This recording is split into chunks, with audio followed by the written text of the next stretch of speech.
Hi, everybody. I'm Lisa Burwell, founder and editor of V Magazine, and you're listening or watching to VIE Speaks, Think Out Loud, a podcast. And I'm super excited about my guest, Brooke Stetler, who is the executive director of the Rep located in Seaside. Welcome to our podcast, Thank Brooke. you. Thank you very much. I'm glad, good to see you. I haven't seen you in at least 3 months, 4 months, right? Yes. All right. So I've had a few guests, and obviously it's hard not to talk about like the white elephant in the room, which is, everything that we've been enduring with COVID 19 and shuttering in our homes and then the aftermath of that, with the unrest that's going on in our country, which is like, warranted and definitely needed to be obviously addressed in a big, huge way. I find myself um, thinking that the new world or the world that we live in right now is like so different than only 3 months ago. And I know that the rep had to shutter as well. And I'm so sorry for it because I know how hard you work. I mean, from a hard worker, I can tell a hard work, and I know you are like an unbelievably tirelessly hard worker. And I've always known that about you, and you do an amazing job. And you're welcome. And I just think it must have been so hard for you. Why don't you just tell us about how long it takes to prepare for a season and what goes into that? And then tell me about like the day that the final decision was made from the board or Seaside or what happened, where then you had to go about the business of devolving that. Yeah. So usually we start planning a season a year out from when it opens, through picking the shows and kind of getting designs and concepts together for what it's going to look like, what it's going to sound like. I also wrote one of the shows this year too, so I was working on that for 4 or 5 months before we actually got into rehearsals for the show. Um, so we cast our actors in in the fall of last year, so they all knew they were coming to Seaside. They came the beginning of February to start rehearsals, and we rehearsed like 50, 60 hours a week for 3 or 4 weeks leading up to the show's opening. And during that time, we're building sets and sewing together costumes and putting all our props together. And we finally got to where we opened the show, opened both Princess and the Pea and Go Dog Go. And the next week, we had to close down for the spring. So we had just gotten to where everything was rolling out. All our spring break events that also roll into our summer shows. Our concert season was just hitting its peak, and then we had to start wiping stuff away. And at first, we weren't sure just how long everything was going to be on hold. So we were able to keep our actors and continue paying them and housing them as well. And then I think it was end of April, beginning of May that we found out that the summer season was going to have to be canceled too, with the town contracts as well as our film series, the concerts we had lined up. So it was a lot of stuff, not just affecting the artists that are in residence here in Seaside with us, but also all the different touring musicians that were coming through, all the different writers that we paid for royalties and film rights and things like that. It was just a lot of Wow. stuff just kind of fell off the table. Unbelievable. Yeah. That is like beyond disappointing. hmm And then like where do you get the energy then to go about like the very big task of then unraveling all of that? And did you do that here or were you traveling and doing that on the road? A lot of it was traveling. I Because we didn't have the shows, I felt like I was gonna go crazy if I stayed here, Yep, you know, I can and see that. and not be able to perform or put shows on. So a lot of it was kind of in the car or at home at my parents' house or in a plane or just sitting out in the sun in LA, thinking about what like, really, it came down to what the importance is of telling stories and why people have told stories for so long, and how like the same elements of storytelling have been around for like since the beginning of us being human, really. So I read a lot of psychology books. Jung has a book about man and his symbols, and it's talking about the these themes that show up even in modern art or songs or the way we build our cities and stuff like that is all like sort of man's search for meaning. And that was something that I was able to connect to because I wasn't able to tell these stories. Wow, Mhm. that is very deep. And so what's your takeaway so that I can understand that too, and everybody else that's listening, like, where do you find that connection then when you don't have the normal course Mhm. of connection? Um, I, th- I think a lot of it is being able to sort of sit in the uncomfortability of not being able to have like your normal sort of distracting routine and be okay with like the ugly sides of your thoughts, but also see the beauty of the world or of nature, and see like what connects us in that uncomfortability. Yeah, that's amazing. Mhm, I think for me, like, some of the things that I, did was literally, that saying, "Why don't you stop and smell the roses?" Like, mhm. literally, Yeah, I did. yeah. Not figuratively, but, there's a huge magnolia tree in the backyard of my house Uh-huh. that I barely see or look at because I'm mostly in and out and changing clothes and going to the next thing or taking planes somewhere else, and so me being forced to be still, Mhm. I went outside and I cut some magnolias, and then I literally smelled them, then I took a beautiful picture, and I was like, "Wow, I feel like a kid." Yeah. I feel, like, so, free and liberated and to think and to be able to, um, just, like I mean, it's very simple, but, just to be simple. Simple's okay, and I think we've, as humans, have done a lot of running around looking and doing and rushing. Yeah. I guess for me, like, the good part about it was, some of those things that happened. I mean, it didn't happen every day, and I'm not saying I had a stress-free experience by any Yeah. means, but, like, I had moments where Mhm. they were very meaningful to me. So, as an actor and as a, executive director of a community theater, and from what you just said, where do you see things going in the future? I mean, we don't have a crystal ball and we don't know, but do you think society can live without this? I don't. To live without, what we knew before, like theater, and you wrote something new that you really wanted to get out there and say, and, you wanna get it out there, like, do you think community theater's, going to be able to rebound quickly once things get settled out with the virus and whatnot? I think so. I mean, theater and film and all these different sort of events and artistic endeavors are people's need for connection, and I think people have that strong need for connecting again. Um, I think that there's a lot of things to still be determined about how to keep everybody safe and from a economic sort of mindset of making sure your investment is worth it at this point. Um, but yeah, I think it'll adapt and it will change. I think a lot of good things have already come about with being able to Zoom meetings, and there's all these new Zoom workshops and things like that. So there's people are still taking that obstacle of we've got to stay in our house, but overcoming that to still connect with people. Right. Mhm. So what was the play that you wrote?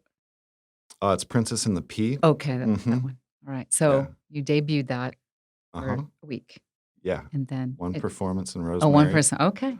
Was it well received? It was really well Awesome. received. Yeah. That's so good. Yeah. That's good. Well, I can't wait to see it Yeah. in real life again when we can all, commune again and be I together.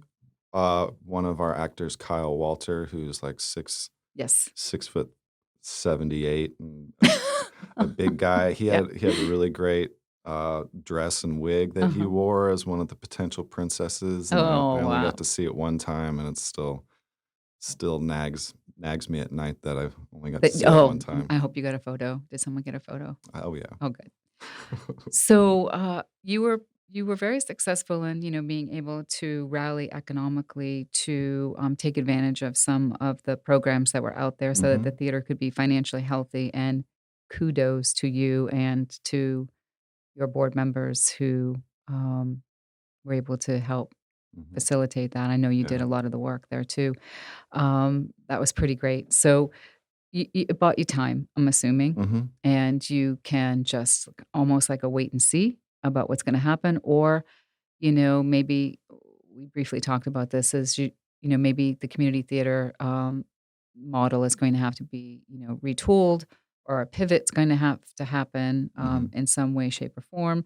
Um, I think it's interesting what you were telling me earlier, if you wanna share about some of your friends or people that you know from LA and New York and, what's happening with them, just to get like a baseline of, like, what's going on, like, elsewhere as well. Sure, yeah, so I think most of the people I talk to have gone through 87 different contingency plans Mhm. since this started. At first it was like, "Okay, well, maybe we'll be closed down for 2 or 3 weeks, and then we'll be able to kind of, uh, crawl our way back to opening," and here we are, like, 10 or 12 weeks since then.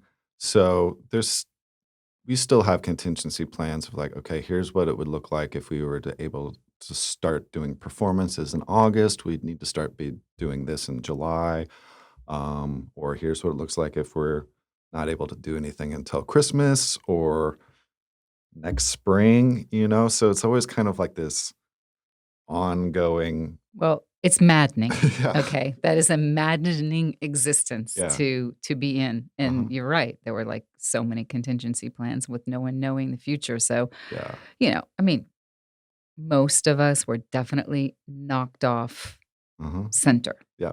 and you just had to catch all the curveballs and then see where it's all gonna, Hmm. land and all that, but, so what are some things that you're thinking about, maybe trying to do something different? I think you said that you are going to have a fundraiser coming up because you are celebrating 20 years. Yeah.